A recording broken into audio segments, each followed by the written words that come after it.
আসসালামু আলাইকুম, কেমন আছেন সবাই? আমি আলহামদুলিল্লাহ। কোটি টাকার প্রশ্ন, আপনার মেহেদী হাসান হৃদয় রোজার ঈদে কোন হিরোকে নিয়ে আসতেছেন? তার আগে বলি, আমি অনেক ডিরেক্টরের সাথে কাজ করছি, বাট এরকম সলিড, অন্যরা যে সলিড না তা না, এরকম সলিড ডিরেক্টর খুব কম পাইছি। মানে মেহেদী হাসান হৃদয় এমন একটা মানুষ, উনি যা বলে তাই করে। এবং এই প্রথমবারের মতো মানে কোনো সিনেমা করতে যে ডিরেক্টর এবং প্রডিউসারদের প্রেমে পড়ছি, বিশেষ করে আজিম ভাই, লাভ ইউ ভাই। এত ভালো মনের মানুষ, এত ভালো মনের মানুষ, মানে আমি কি বলবো, মানে উনি জাস্ট হচ্ছে আমার কাছে ভীষণ প্রিয়। মানে মনে করেন আহ, কিভাবে বোঝাই, আমার আমার ভীষণ ভাল লাগে ওনাকে, আজিম ভাইকে ভীষণ ভাল লাগে। হৃদয় ভাই এক টাইপের সলিড কথার মানুষ, কম কথা বলে, রাগ করলে বুঝতে দেয় না, একদম ভিতর দিয়ে ফালা ফালা করে ফালায়। যদি আপনার পরে রাগ করে বুঝতে দিবে না, কিন্তু ভিতর থেকে পুরো ফাড়ায় ফেলবে। আর আজিম ভাই হচ্ছে, ওনার চেহারা যেমন সুন্দর, উনি ব্যক্তি হিসেবে সুন্দর। আমার কাছে মানে আমার কেন জানি মনে হয় ওনার যতক্ষণ সামনে পাই ততক্ষণ জড়াই ধরি, কে কি মনে করলো যাই না। আর সুমি আপা তো সুমি আপা, ভীষণ কিউট একটা লেডি, এবং মাশাআল্লাহ ওনার মনটা অনেক ভালো। তো সব থেকে বেশি আমার এই প্রডিউসার, হাজব্যান্ড ওয়াইফের থেকে আমার হাজব্যান্ডকে বেশি ভালো লাগে, কেউ অন্যভাবে নিয়েন না। মানে আমার আমার ভীষণ ভালো লাগছে ওনাকে, ঠিক আছে। এবং উনি আমাকে, আমি আমি আমি আমি বিশ্বাস করি উনি আমাকে অনেক পছন্দ করেন। সুমি আপাও পছন্দ করেন, বাট সুমি আপারটা হয়তো বোঝা যায় না যে আমাকে পছন্দ করে, কিন্তু আজিম ভাইটা বোঝা যায়। আজিম ভাই চোখ মুখ সব কিছু লাফাইতে থাকে আমার দেখলে পুলিশ পুলিশ, ঠিক আছে, আমার ডাকে পুলিশ। আর হৃদয় ভাই ভেরি ভেরি স্পেশাল আমার জন্য, এবং আমি সবসময় বলি আমি হৃদয় ভাইকে ধারণ করার চেষ্টা করি। অনেকে অনেক মাইন্ড করে, করুক, অসুবিধা নেই। আমি হৃদয় ভাই, সত্যি কথা, ওনার যদি বয়স কম হইতো আমি ওনাকে শ্রদ্ধার সহিত বাবা বলে ডাকতাম। মানে এত ভাল লাগে আমার হৃদয় ভাইকে। ওনার যদি বয়স কম হতো, ভাই ব্রাদার মানুষ, এই জন্য ভাই বলি। ওনাকে ওনাকে আমি এত সম্মান করি, কারণ উনি, ওনাকে আমার ভালোবাসার যথেষ্ট কারণ আছে। মানে ওনার কিছু গৌরমী আছে, যেমন একটা নাটক করতে যেয়ে সারাদিন লেট করার পরে 10টার দিকে কয়ে প্যাক আপ, কেন মুড ওঠে নেই। আমার ওই দিন থেকে ওনারা ভালো লাগছে, কারণ আমি একটু অ্যাবনর্মাল মানুষ পছন্দ করি। তো মানুষ বলবেন যে ভাই পাম টাম দিচ্ছেন নাকি, না, আমার পাম মানে এই বয়সে এসে কাউকে পাম দেওয়ার কোনো কিছু নাই।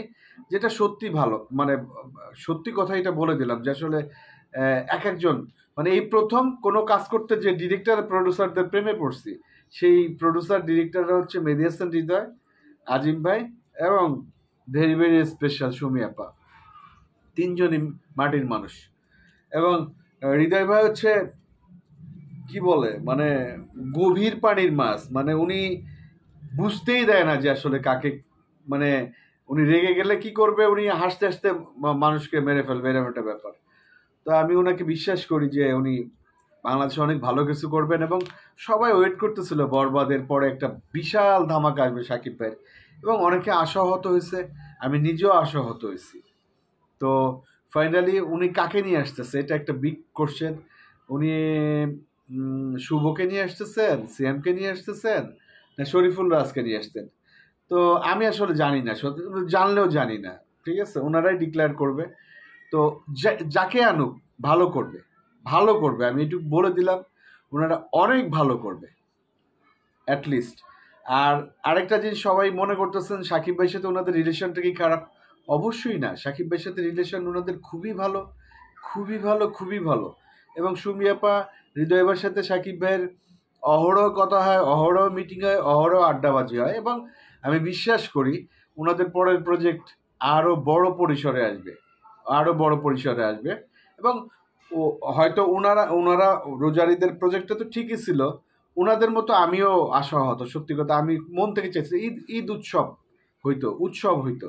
এখন যে হবে না তা না, বাট মেহেদী হাসান হৃদয়দের প্রতি একটা, বরবাদ টিমের প্রতি, রিয়েল এনার্জির প্রতি যে সবার একটা আবেগ, ভালোবাসা। এবং দেখেন, আমি কোথায় একটা ইন্টারভিউ, পৌশালীর একটা ইন্টারভিউ দেখলাম, সুমি আপা একটা কথা বলছে যে উনি জিজ্ঞেস করছে সাকিব ইয়ানাকে সাপোর্ট দিবে কিনা, উনি কি সুন্দর উত্তর দিছে দেখছেন, সাকিব ইয়ানা সাকিব খানকে সাপোর্ট দিবে, বাট আমি ওনাদের সাপোর্ট চাই না, কিন্তু আমার বিশ্বাস যে ওনারা আমাকে পছন্দ করে এবং আমাকে সাপোর্ট দিবে। এই যে মেন্টালিটি, পজিটিভ মেন্টালিটি, আমিও পজিটিভ মেন্টালিটির একটা ছেলে। আমি সবসময় পজিটিভ চিন্তা করি। আমার উপরে যত নির্যাতন হয়, এটা হয়, এটা, দেখেন আমি বরবাদে আরও বেশি সময় থাকতে পারতাম, একটা সিকোয়েন্স না থেকে আরও পরে যে পুলিশগুলো ছিল ওইখানে থাকতে পারতাম। কেন নাই, কি কারণে নাই, আমি এগুলো ভাবিই না। আমি সবসময় বিশ্বাস করি আমি ভবিষ্যতের জন্য যেটা করব, এটা আল্লাহ আমার রিজিকে যেটা লিখে রাখছে সেটা আমাকে আসবে। দেখেন গত ঈদের 3টা, ঈদের 2টা, 5টা সিনেমা, যদিও রাফি ভাই আমার সাথে যে জিনিসটা করছে এটা দেশবাসী জানে, কিন্তু আমি প্রত্যেকটা ক্যারেক্টারের সাথে মিশে যাওয়ার চেষ্টা করছি। বরবাদে পুলিশ করছি, মানুষ মনে করছে যেটা রাগী পুলিশ, এবং চেঞ্জিংটা। জঙ্গলিতে করছি, অ্যাপ্রিসিয়েট করছে। চক্করে করছি, অ্যাপ্রিসিয়েট করছে। ইনসাফে করছি, সবাই অ্যাপ্রিসিয়েট করছে। তাণ্ডবে আমি আমার কোনো কার্পণ্য করি নাই, ডিরেক্টর দেয় নাই। ডিরেক্টর আমাকে সাইড করে রাখছে, এখন এটা তো কারো কিছু করার নাই। তো ডিরেক্টর কি কারণে এটা করছে একমাত্র উনি জানে। একটা শটের জন্য দিছে, কিন্তু আমাকে কি কখনো মনে হয়েছে যে এটা SWAT সদস্য না? আমি আমার সর্বোচ্চটা দিয়ে চেষ্টা করছি, এবং আমি অ্যাক্টিংটাকে আমি ধ্যান জ্ঞান মনে করি। আমি অ্যাক্টিংয়ের বাইরে আমার কোনো কাজই নেই, আমি মন থেকে চাই, এবং আমি জাস্ট একটা একটা একটা সুযোগ চাই যেখানে আমি খেলা দেব। এবং আমি বিশ্বাস করি মনে প্রাণে যে আমার ওই একটা সুযোগই আমাকে আমার ক্যারিয়ার দাঁড় করা দিবে। কারণ আমি 5টা জায়গায় 5 রকম ক্যারেক্টার প্লে করছি। মন থেকে বলি, এই 5টা জায়গায় 5 রকম ক্যারেক্টার প্লে করতে যে অনেক বড় বড় ক্যারেক্টারকে আমি অ্যাভয়েড করছি, যে না আমি ওইগুলো করবো না। আমি আমাকে প্রমাণ করার জন্য 5 জায়গায় 5 রকম ক্যারেক্টার করছি, ভেরিয়েশনটা দেখাইছি। বাকিটা ডিরেক্টরদের ইচ্ছা, ওনারা কিভাবে প্রেজেন্ট করবে। বাট আমি চাই আগামী ঈদে মন থেকে চাই একটা ধামাকা প্রজেক্ট আসুক। কোত্থেকে আসবে, কিভাবে আসবে জানি না, আল্লাহ জোগাড় করে দিবে, এবং ওইটাই হবে আমার ক্যারিয়ারের জন্য টার্নিং পয়েন্ট। আমার জন্য দোয়া করবেন, এবং মেহেদী হাসান হৃদয়, আজিম ভাই, আমাদের সুমি আপা, সাকিব ভাই সহ সবার জন্য দোয়া করবেন। কারো জন্য অমঙ্গল চাইবেন না, সবসময় পজিটিভ থাকবেন। আপনার ক্ষতি করছে তার জন্য দোয়া করবেন, দেখবেন যে আপনি, আল্লাহ আপনাকে পছন্দ করছে। যে রাফি আমার যে মানে চরম লেভেলে বাসটা দিল তাণ্ডবে, 3টা সিকোয়েন্সের একটা শট, বিশ্বাস করেন মন থেকে চাই লোকটা ভালো থাকুক। এই যে ভালো থাকতে চাওয়াটা আমি চাইলাম, আল্লাহ বলবে যে ভাই তোর এত ক্ষতি করলো, তুই ভালো চাস, এইটাই আল্লাহর রহমত আমার উপরে নাজিল হবে।